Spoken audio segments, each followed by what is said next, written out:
Agora alguns exemplos de pregação textual. 3 exemplos também para que você possa obter algumas dicas para que você possa preparar um sermão textual ou então reconhecer quando você ouvir uma mensagem se é textual, se é tópico ou temático ou se é uma pregação expositiva. Um exemplo de uma pregação baseada também em Romanos, capítulo 1, versículos 16 e 17, então veja só, é um texto pequeno, só 2 versículos. E aí, a palavra que nós chamamos de afirmação teológica é o próprio versículo. Pois não me envergonho do Evangelho, porque é o poder de Deus para a salvação de todo aquele que crê, visto que a justiça se revela no Evangelho de fé em fé, como está escrito, o justo viverá pela fé. E aqui nós vamos ver 7 verdades sobre esse Evangelho de Deus. Então, o título é o Evangelho de Deus, a proposição é o próprio versículo, isso é, os 2 versículos, é o próprio texto, e agora as 7 verdades, palavra-chave verdades, para que a gente possa entender o Evangelho de Deus. A primeira verdade mostra que o Evangelho é divino. A segunda verdade mostra que o Evangelho é poderoso. A terceira verdade mostra que o Evangelho é salvador. A quarta verdade mostra as exigências que o Evangelho faz para cada um de nós. O Evangelho, por exemplo, exige fé. O Evangelho exige arrependimento, mudança de vida. Na quinta verdade, nós temos uma mostra que o Evangelho é revelador. Ele revela a justiça de Deus, ele revela que Deus é um Deus de amor também. Então, essa é uma mensagem textual. Veja que os próprios pontos, as divisões maiores dessa mensagem saíram de palavras do próprio texto. Mas eu quero dar agora um outro exemplo na sequência, que é a sexta verdade. Na verdade, é uma sequência daquilo que nós estamos falando. O Evangelho mostra que ele é histórico. Isso é, a base histórica iniciou-se em Abraão. A base histórica foi confirmada pelos profetas, pela Escritura. E a sétima verdade desse Evangelho de Deus é que a sétima verdade mostra que o Evangelho é santificador. Isso é, o Evangelho produz justificação, um ato de salvação que é um processo. A justificação é um ato, a salvação é um processo. O Evangelho revela o caminho para a santificação, isso é, de fé em fé, constantemente. E depois de ter usado, então, o mesmo texto de Abacuque 2, versículo 4, na sua carta aos Gálatas, Paulo também faz uso dessa citação na sua definição de Evangelho. O Evangelho é o poder de Deus para a salvação de todo aquele que crê. Diante disso, então, nós temos que esperar e perceber que Deus tem para nós sempre, sempre, novidades especiais. O seu Evangelho são as boas novas, boa novidade, que é a vida do Senhor Jesus entregue por nós para a salvação, para que todo aquele que nele crê não pereça, mas tenha a vida eterna. Agora eu quero passar para você um outro exemplo, só que esse exemplo vem do livro de Atos. E o texto que eu quero mostrar para você é apenas um texto, veja só, um só versículo. Atos 9:31. Características de uma igreja singular, uma igreja singular que eu já tinha falado alguma coisa para você, e agora temos aqui uma palavra bem especial de uma pregação textual. O que nós temos aqui em 9:31 de Atos, temos um resumo editorial que Lucas, no seu relato da história da igreja, estava fazendo. Esses acontecimentos ocorreram por volta de 39 depois de Cristo, mais ou menos. Nessa época, o imperador era Calígula, que resolveu colocar sua imagem no Templo de Jerusalém, causando então muita agitação entre os judeus. Diante dessas circunstâncias, os judeus desviam sua atenção para a primeira igreja. E o ambiente preparado por Deus era propício ao desenvolvimento da igreja. E aí então, podemos ter como uma afirmação teológica a seguinte frase: somente uma igreja que vive singularmente aproveita todas as circunstâncias. E nesse texto encontramos 5 características de uma igreja singular. Características, então, é a palavra-chave. Quais são essas características? Então, veja só, aquela pergunta interrogativa que talvez esteja na mente do ouvinte. Quais são as características? Necessariamente você não precisa falar isso na sua pregação, mas aí você vai colocar as características. A primeira característica é que essa igreja vive em concordância. Olha para o texto, ela vive em paz. Essa igreja, a segunda característica, é que ela vive construindo-se, isso é, ela se edifica, ela edifica-se a si mesma. A terceira característica é que essa igreja vive caminhando no temor do Senhor. A quarta característica é que essa igreja vive no conforto, no consolo do Espírito Santo. Uma igreja direcionada, dirigida pelo Espírito Santo. E a quinta característica dessa igreja singular, é que essa igreja vive e experimenta um crescimento numérico. Ora, diante disso, nós chegamos a uma conclusão muito interessante. E a pergunta é fundamental para ver a aplicação. Nossa igreja vive essas características? Essa igreja é uma igreja comum ou é uma igreja singular?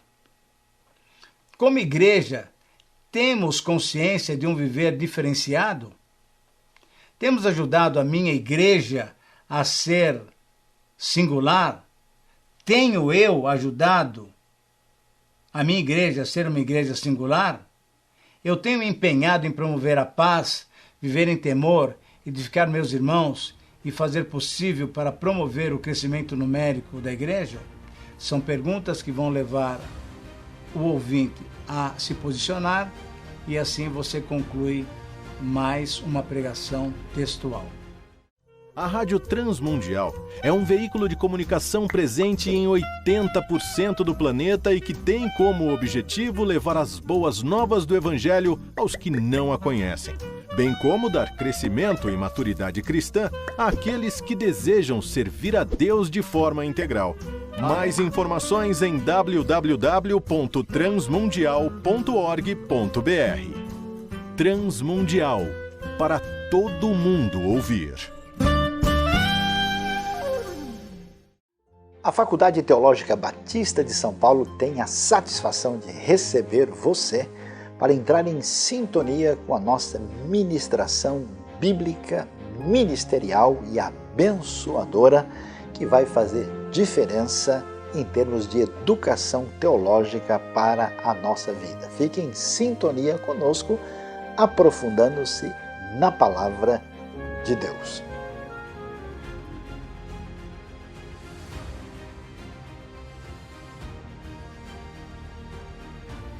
Você está percebendo que nós estamos dando alguns exemplos dos 3 tipos de pregações. Já demos 3 exemplos para as pregações tópicas ou temáticas. Já demos 2 exemplos para as pregações textuais. E agora eu quero dar o 3º exemplo da pregação textual. E logo depois nós vamos dar também 3 exemplos de pregações expositivas temáticas. Tudo isso para quê? Para que você, além daquilo que nós já temos falado, você já possa perceber como que essas pregações são diferentes uma das outras. A próxima etapa nossa é trabalhar com um tema muito importante na nossa matéria, que é passos para a elaboração de um sermão expositivo temático. Passos para a elaboração de um sermão expositivo temático. Mas só que antes desse momento tão importante, porque vai se tornar prático para você, eu quero dar então esse 3º exemplo de uma pregação textual e depois 3 exemplos de uma pregação expositiva temática antes de nós darmos os passos para você elaborar uma pregação expositiva temática. O texto que eu escolhi para dar esse 3º exemplo da pregação textual é o texto de Atos 19, 21 e 22. Então veja só, novamente, um texto pequeno, conciso em si, completo em si, e que vai nos dar então uma pregação textual. O título que eu dei para esse texto é um ministério amadurecido. Um ministério amadurecido. Então, quando nós lemos o texto do Atos 19, no versículo 20, Lucas finalizou a 5ª sessão do seu relato sobre a expansão do Evangelho pelo mundo. E nesses versículos 21 e 22, ele dá início a uma nova e, na verdade, última sessão do seu relato histórico.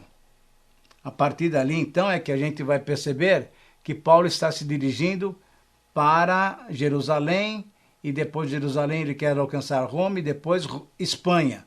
Então Paulo faz esse projeto e Lucas está mostrando para nós como que é esse ministério do apóstolo Paulo. O alvo de Paulo era ir até Roma e depois também ir até Espanha. E Jesus também, é importante que a gente diga isso, que Jesus queria que Paulo testemunhasse do seu nome também lá em Roma. Se você quiser olhar, anote aí Atos 23:11, mostrando então que o Senhor Jesus também tinha esse projeto para Paulo, que ele pregasse o seu evangelho lá em Roma. Entretanto, Paulo, no seu espírito, ele desejava visitar primeiramente Jerusalém, até para dar notícias do seu trabalho, da sua tarefa que estava sendo cumprida. E aí, a partir daí, então, eu tenho a seguinte afirmação teológica. Todo líder cristão deve ter como objetivo desenvolver um ministério amadurecido. E eu repito, todo líder cristão deve ter como objetivo desenvolver um ministério amadurecido. E esses versículos nos mostram o quê? 3 lições sobre o ministério amadurecido. Então, a palavra-chave é lições, e são 3 os pontos do nosso sermão. Então, a primeira lição mostra que um ministério amadurecido, ele é preparado espiritualmente. Veja a primeira parte do versículo 21. Paulo está dizendo que ele decidiu no seu espírito, isso é, a relação entre o Espírito Santo e o espírito dele, demonstrando que um ministério amadurecido é preparado espiritualmente. A segunda lição nos mostra que um ministério amadurecido é planejado amorosamente. Paulo queria levar ofertas, queria estar com a igreja de Jerusalém, queria dar relatório do seu ministério para aqueles irmãos que estavam orando por ele. Versículos 21a, b e versículo 22a. A terceira lição de um ministério amadurecido mostra que ele é projetado para o futuro. Um ministério amadurecido, ele pensa no futuro, isso é, ele quer ver o que Deus pode fazer, o que Deus quer fazer com ele.